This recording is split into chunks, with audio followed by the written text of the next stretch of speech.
yung chairman gumastos pa para sa kandidatong mayor at vice mayor.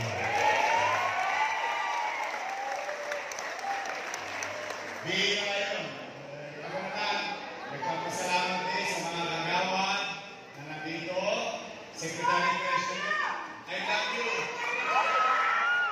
Secretary President, Expo, Tanod, Lupon, at lahat ng may asin pa. Sa mga ginagawa kong mga lolo-lola, I love you. Alam nyo, ito sa mga hindi pa senior citizen, kaya mga matatanda, talagang pinilit ko na iparamdam sa kanila ang pagmamahal, paglingon, at pagkalinga ng pamahalaan ng lungsod ng Maynila sa panahon. Doon man lamang masuklian yung lahat ng hirap sa buhay na kahit konti na lang ang birthday nila, maramdaman nila nagkaroon ng gobyerno, mahal sila sa lungsod ng Maynila. In fact, marami itong mga nagdaang linggo, 2 buwan na may hit, simula nung pumasok ng Enero, may nakikita ko ng matanda, hinahanap ko ng birthday cake. Wala na daw yung cake nyo.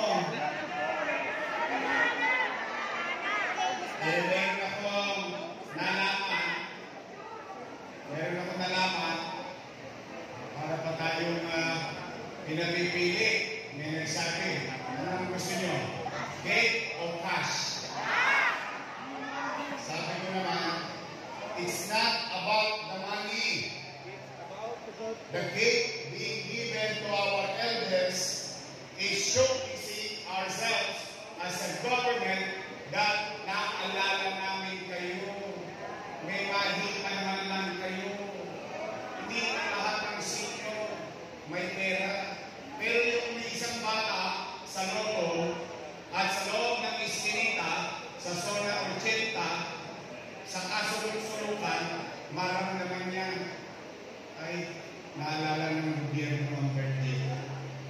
Yung pera, madaling kinain, madaling mawala. But it is the act itself, yung action, yun ang pagbibigay ng pagpapalaga. Eh ngayon maghahalala, siyempre katalangin mo tao, cake o cash. Sagot ng tao siyempre cash. Eh ako naman, basta ako, yung cash, madaling gawa ng paraan. Pero yung cake, ine-effort. Mas madaling ibigay ang cash. Pero yung cake, makikita mo yung pagpapahalaga. Kaya po, mga lolo-lola ko, kumanatag kayo, may awa Diyos, nakabalik kayo. Gagandahan pa natin yung cake. Tapos, nabalitaan ko, tinaasan na daw. Wow! Paldo! Kala ko ba walang pera? Kala ko ba marami tayong utang? Pero ngayon halalan, umaali ang pera ng gobyerno. Pero pag pumunta ka sa center,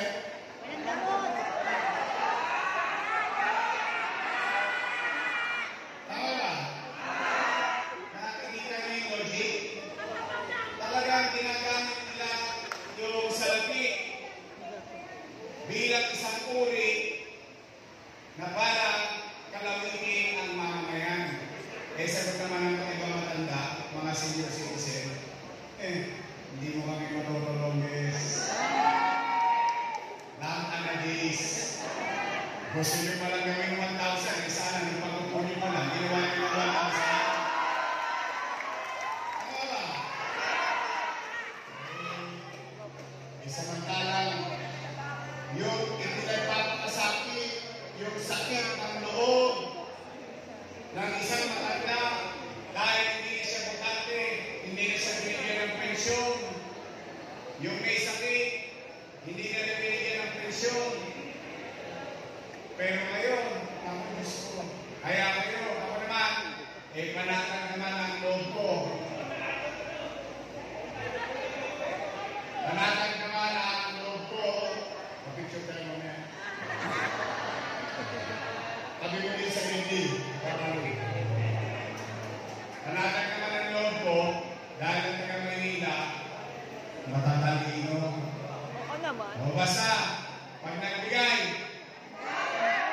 Sayang din yun.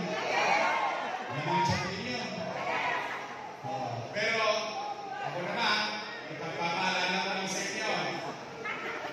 Hanggang ngayon, pwede pa. Hanggang bukas, pwede pa. Hanggang 27, pwede pa.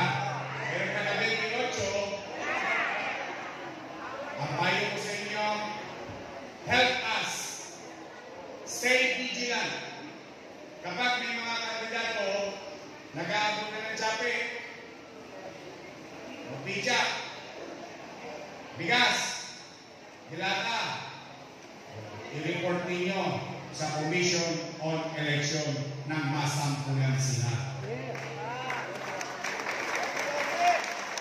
Ibalik ninyo, huwag nyo ibigay. Kunin nyo yung dignidad ng pagiging batang Maynila. Maaari na kailanganin natin ang salapi. Wala naman tatagin. Sino ayaw ng pera rito? Taas ang kamay. Sino gusto ng pera? Kasi kailangan. Tama mali? Ngayon, tanggap naman tanggap. Pero pagdating ng 28, 29, at 30, hanggang sa dulo, may tulungan nyo kami. Kami susunod. Susunod kami sa nagupiling at alituntunin ng Commission on Election. Kasi napapansin ko ang mga politiko na minihasa na ipinagkakalandakan yung pera ng taong bayan ginagamit sa halalan. Nung araw kinukubli yan eh. Nagkakanyaka balong-balong. Simple. Ngayon, ano na? Nagpara na. Napanood ko yung isang video, pero hindi sa syudad natin ko. Tuwan-tuwa ko doon sa isang matanda. Tumayo siya. Ginagawa niyo kami timawal. Hindi naman namin kailangan, pero gusto namin mapakinggan kung ano ang gagawin niyo sa amin. Nagulat ako. Sa kalagitnaan na pamiti. So, sa atin, kung nagawa yun sa ibang bayan, tingin naman, kaya rin gawin yun sa lungsod ng Maynila. Basta umasok kayo, may awa Diyos. Siguro naman, hindi ko na kailangan mangako dito ng aking mga gagawin. Kumbaga sa Dipilidaso, lumabas tayo. Basta ito ha. Una, yung mga nasimulan ko, babahay. Nakita nyo dyan sa yung Pedro Hill, residence. Natayo. Nagagamit ng tao. Yun, yung pera, inutang ko. Yung pinagpagawa, inutang ko. Kasalanan ko yung utang. Pero nung ating label, sila daw may gawa. Basta lahat ng babahay, ospital, pagaganahin ko yung bilhin natin. Pera yun, hindi ko mga pera yun eh. Alam niyo ba may MRI machine tayo? Nakita niyo? Oo, nandito ako ngayon sa anak bayan. Maliwanag na reaksyon. Yung wala kayong idea, meron tayong MRI machine, may CT scan machine, 4D, yung ultrasound, hindi 3D, 4D, yung ating sa mga babae, yung mammogram. Kasi pag umidad, tasik pa ka na mataas, kailangan regular ka na nag-mammogram. Lahat yun, nasa hospital ng Maynila. Ano nun? Hindi po pwede ikupli. Bili yun ng pera ninyo. So, anong puto ko? Magaganahin ko yun. Papatakbuhin natin na mapakinabangan ng tao. So, bahay, eskwelahan, ospital, trabaho. Yung apat o what you call minimum basic needs. Katabi nun,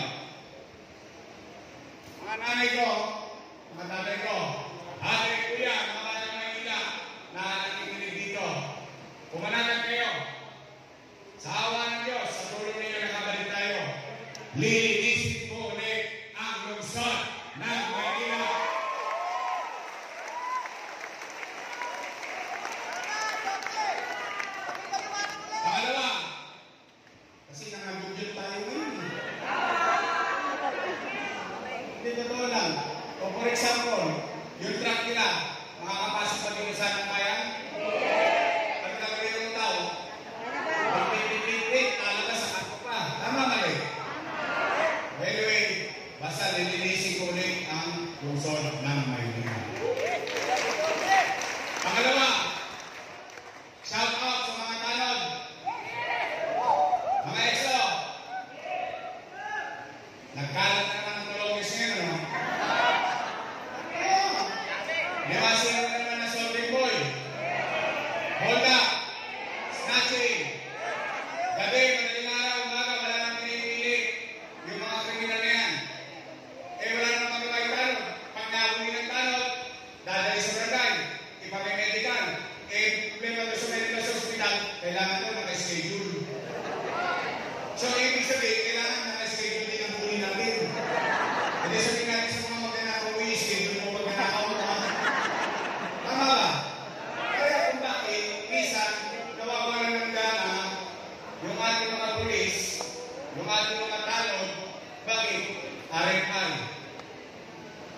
Release for further investigation. Hindi pa naman yung sa barangay. May oras na. Tama mali? Baka makalimutan ka pa. Ngayon, mga tanod, EXO, at yung mga duty magawad, kasi may iba, may day duty. Pumanatag kayo. Ibabalik ko sa inyo ang gobyerno sa umaga, sa tanghali, sa hapon, sa gabi, hanggang ang araw. May gobyerno ulit sa lungsod ng Maynila. Ibabalik natin ang kapanatagan ng pamumuhay sa lungsod. Ibabalik natin na yung pangamba ninyo, na baka yung anak ninyo, ma-hold up, ma-isnas, wala pa, kami na, hindi kayo makatulog. Ibabalik ko sa inyo ang kapanatagan habang natutulog kayo sa peligro ni Ora. Alam ninyo, sa isipan ninyo, si Yorme, nag-iikot pa, may gobyerno pa sa lungsod ng Maynila.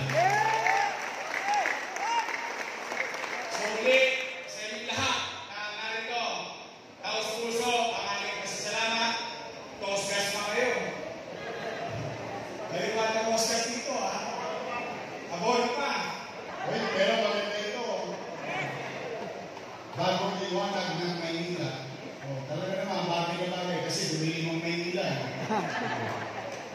Buti pa yung poster nila, may ilaw. Yung kalsada, wala. Ayan, dyan sa ato. Di ba?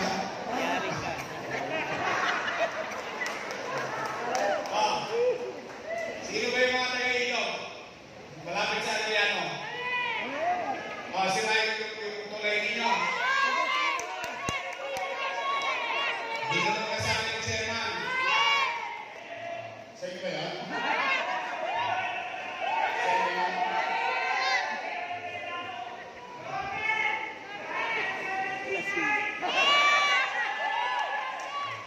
Manatag kayo.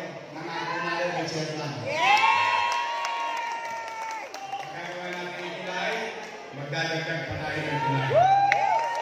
Kasi isang problema na kung may kasubog, hindi dahil yung exit patawid ng Arellano. Tama ba rin?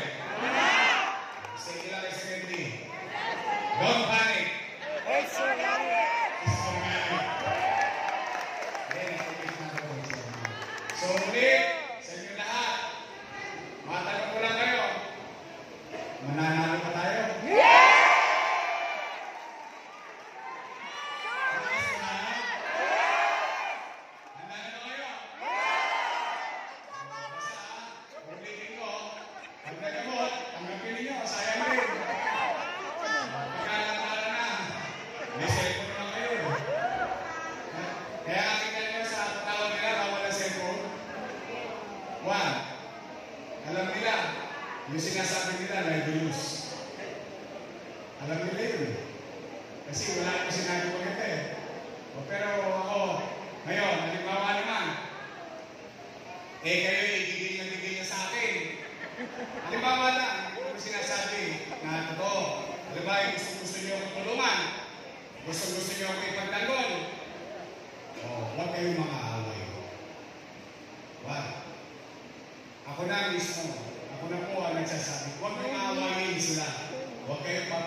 kwento na may kwenta. Sila, wala nang may kwento kaya nga puro panira na lang. O, ako ang almusal nila, tanghalian, hapunan, yung isa naman, ako papulutan. Pero napasigil dito pinapatulan. Bakit? Kapag ang isang leader, ginampanan ang kanyang tungkulin sa taong bayan, dapat pumanatag ang kanyang kalooban at paniwalaan niya matatalino ang kanyang mamamayan. Kaya ako, Huwag kayong mag-aaway ha. Huwag kayong makikipag-away. why? I don't want to lead a city who is divided. Ayaw ko. Unang-una, hindi yun malaban yun. Laban lang ng mga politiko yun. Tama ba rin? Ang gawin natin, magpakababang loob kayo. Gusto niyo ba dahil kami? Pahabayin mo kamay ninyo. Yakapin natin ang kaya natin yakapin. Hindi tayo makakatol sa mga pangyayaran. Ang sasabihin natin, ano ang ginawa natin, at ano ang gagawin natin. At hahayaan natin na ang taong bayan magdesisyon, mamili, lalo na pagdating ng araw ng paghuhukom. So muli, maraming salamat. Taus-puso, ang aking pasalamat, kami ni Chief, at ang Your Best Choice, at ni Amado Bagaching, namimiss nyo na ba ang kamama? Survey lang. Walang tamang sagot, walang maling sagot. Taas na kamay ng servisyo ng kabahan. Sana makita ito niya mga boy. So anyway, balik natin ang programa at ang ating mga kusihan. Be, I love you. Straight, Your Best Choice, tayo lahat. Maraming salamat sa inyo. Pagpalain na mga kailang po, may naman. At syempre, ako'y nagpakalam. Kailangan magtong. Mainit umiyak. O sige, tinapon daw kayo. O ito pa masisaya na. Wala naman ako sa pwesto. Pero para lahat, maraming manalo. O, iniisip ko, 2 tasing kwent. Kaya lang, ang dami yun eh. Hindi, baka